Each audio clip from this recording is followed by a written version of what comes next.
अब देखिए क्या होता है कि जो यात्रा होती है, यात्रा शरीर कर रहा है कि मन कर रहा है, ठीक है ना, बड़ा कठिन विषय है भाई। शरीर को तो कष्ट हो रहा है यात्रा करने में, तो फिर क्यों कर रहा है? पहुंचना शरीर को है, आनंद आत्मा को है, ठीक है। और दोनों मिल करके, क्योंकि शरीर के बिना आत्मा और आत्मा के बिना शरीर अधूरे है ना। और जब दोनों, जैसे डॉक्टर और मरीज जब मिल जाते हैं तब वो सही क्रम चालू होता है ना। और डॉक्टर अकेला पड़ा है, मरीज अकेला पड़ा है, दोनों लोग अकेले अकेले पड़े हैं तो किसी काम के नहीं है। किसी काम के नहीं। भक्त अलग है, भगवान अलग है भाई। नेत्रहीन व्यक्ति सूर्य को देख नहीं सकता, लेकिन सूर्य की ऊर्जा को महसूस कर सकता है, सूर्य के ताप को, सूर्य की गर्मी को वो महसूस कर सकता है। जिंदा उसी से है वो, लेकिन वो देख नहीं पा रहा है। इसी तरीके से जो धरती में लोग हैं कुछ जी, जो ना परमात्मा को मानते हैं, किसी को नहीं मानते वो, उनको लगता है कि मैं ही सब कुछ हूँ। वास्तव में आप सब कुछ हैं, लेकिन जब आप पहचान जाएंगे तब। बीज को जमीन में, मिट्टी में यदि न छोड़ा जाए तो बीज अधूरा है। और बीज हम लोग हैं, परमात्मा मिट्टी है, ठीक है ना। तो परमात्मा ने हम लोगों को भेजा इसीलिए कि जाओ तुम उन्नत हो, जाओ तुम विचारवान हो, तुम्हारे द्वारा संसार में कुछ अनोखा हो। तुमको मैं भेज ही इसीलिए रहा हूँ कि तुम्हारे द्वारा कुछ ऐसी चीज़ें घटें जो अन्य लोगों द्वारा नहीं घट पाएंगे, जिसको देवदूत बोल देते हैं अपन, अवतार बोल देते हैं अपन। तो देवदूत और अवतार कुछ करने आते हैं, उनके जीवन का कुछ लक्ष्य होता है, और वो लक्ष्य उनका नहीं होता है, परमात्मा का होता है। क्योंकि उनको लग रहा है, जैसे हमको लगेगा कि यार मैं करना चाहता हूँ, मैं कुछ नहीं करना चाहता हूँ, मैं कर क्या सकता हूँ, मैं कुछ नहीं कर सकता हूँ। मुझे आगे रखकर प्रकृति परमात्मा कुछ करा रही है, मुझे आगे रखकर परमात्मा प्रकृति कुछ करा रही है, और मैं मजबूरन कर रहा हूँ। चाहूँ चाहे ना चाहूँ मुझे करना पड़ेगा, वो मुझसे करवा लेगी। सृष्टि की ऐसी संरचना है, ईश्वर की ऐसी योजना है कि वो आपसे सब करवा लेगी। और जब आपसे वो करवाने का उसका संकल्प है तो आपको करने का संकल्प लेना पड़ेगा, और आपसे उसने संकल्प दिला दिया है। कई बार आप सोचिए कि मैं ऐसा करूँगा, और अपन नहीं कर पाते हैं। नहीं कर पाते। तो जब आपने सोचा तो क्यों नहीं कर पाए? क्योंकि आपको वो नहीं मिलना था उसका श्रेय। उससे ज़्यादा हो सकता परमात्मा ने आपके लिए तय किया हो। हम लोग छोटी छोटी चीज़ों में प्रसन्न हो जाते हैं और बड़ी बड़ी चीज़ों को छोड़ देते हैं। भाई जादूगर के साथ क्या होता है? जादूगर थोड़ी सी विद्या में जो है अपने आप को केंद्रित करता है, तो वो 2, 4, 10, 20, 100, 50 लोगों का मनोरंजन का केंद्र बन जाता है। लेकिन वहीं आप साधक को देखिए, साधक लोगों के जीवन परिवर्तन का केंद्र बन जाता है। भाई जादूगर के भी 2 हाथ पैर हैं, साधक के भी 2 हाथ पैर हैं। जादूगर भी किसी न किसी को इष्ट बनाता है अपना, साधक भी किसी न किसी को इष्ट बनाता है अपना, ठीक है। तंत्र मंत्र क्रिया सब लोग ये सब कोई न किसी को अपना इष्ट तो मानते हैं। लेकिन जो साधक होता है, साधक का जो मार्ग होता है वो अपने को कष्ट देता है, बाकी लोग जो है दूसरों को कष्ट देते हैं।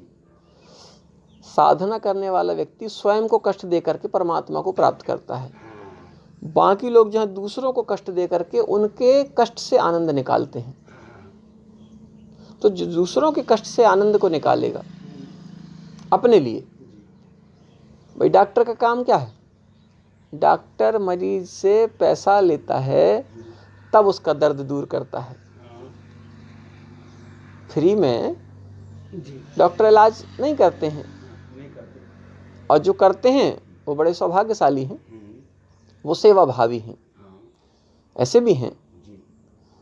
लेकिन और यही काम है कि जो भक्त है, भक्त का भी यही काम है कि भक्त भगवान से और भगवान भक्त से जो है एक दूसरे के अंदर के गुणों को बड़ी आनंदित करके, पवित्र करके और प्रेरणा दे करके, भगवान ने प्रेरणा दी भक्त को कि तुमको ऐसा करना है, और वो लग गया।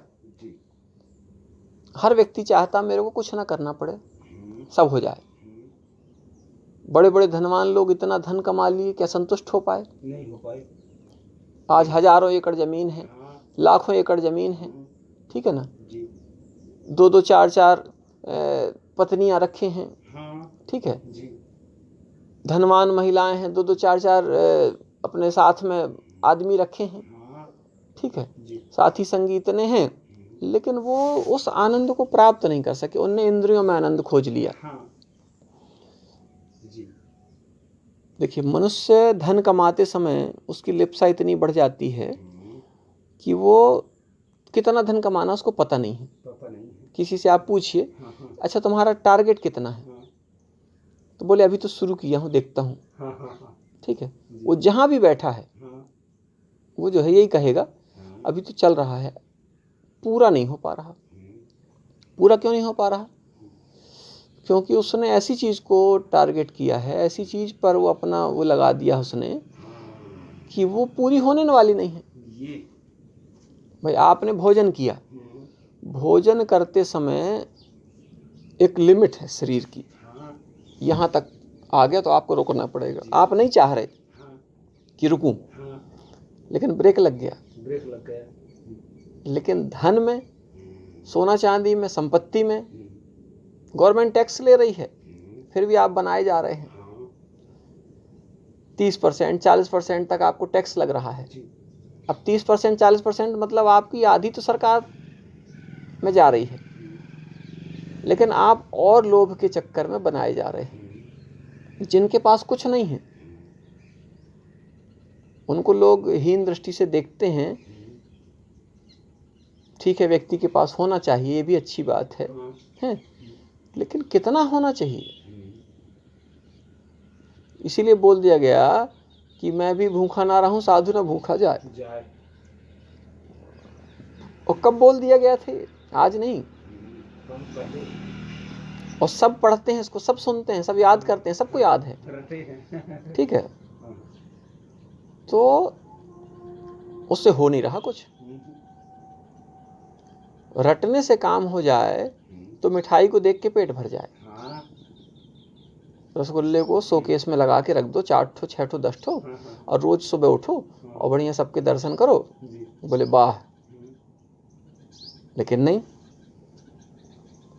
तो यही काम जो है, जब तक हम परमात्म चिंतन में समर्पित भाव से नहीं लग जाते,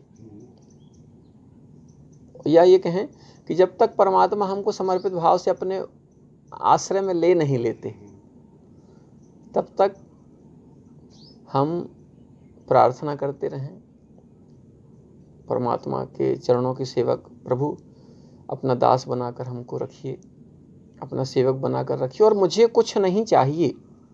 जहाँ चाह की बात आती है, मुझे आपसे आप ही चाहिए। मैं कुछ मांगू भी तो मत देना, क्योंकि आदत बिगड़ जाएगी। जैसे छोटे बच्चे की आदत बिगड़ जाती है, जिद्दी हो जाता है। मैं कुछ मांगू तो मुझे दे मत देना, तो फिर लोग बोलेंगे कि कैसे आदमी हो तुम। बोले हाँ, मैं भगवान से भी मांगता नहीं हूँ, क्योंकि मैं पिता से मांगता नहीं, पिता मुझे मेरी मर्जी से ज़्यादा देते हैं। और जब पिता मुझे मेरी मर्जी से ज़्यादा देते हैं तो मैं क्यों मांगूँ? क्यों अपने मैं पिता को कलंकित करूँ कि दे या नहीं रहे होंगे तब तो मांग रहे हैं। कुछ मांगना ही नहीं है। उन्होंने आपके लिए आपसे ज़्यादा तय किया है। जमीन में आप दाना डालते हैं तो आप तय करते हैं क्या कितना निकलेगा? नहीं। आप तो चाहें तो 1 बोरा का 100 बोरा चाहेंगे, ठीक है। कई बार आपको इतनी फसल मिल जाती कि आपने कल्पना नहीं की। कई बार आपकी फसल कम होती है, लेकिन बाजार में रेट कई गुना हो जाता है उसका। अब लो, आपने तो सोचा था अरे यार 10 बोरा हो जाता, 10 बोरा तो नहीं हुई, लेकिन उसकी कीमत 10 बोरा की हो गई, 1 बोरा की। अभी देखिए कोई बता रहा था, बोले महाराज जी तिली इस बार 12,000 रुपये कुंटल है। अब जिसके पास में थोड़ी सी हुई, लेकिन प्रकृति ने कहा जाओ तुम्हारा आनंद डबल हो जाए, तो 6,000 रुपये की तिली 12,000 हो गई, डबल हो गई। तो उसने दिया, आपको लगा यार कम हुई थी, बाजार गए आप तो आपको डबल मिल गया। तो ईश्वर आपको आपकी मर्जी से ज़्यादा देना चाह रहा है और दे रहा है। आप में सामर्थ्य है, तो समझ है तो ले लो, और वो देगा ही।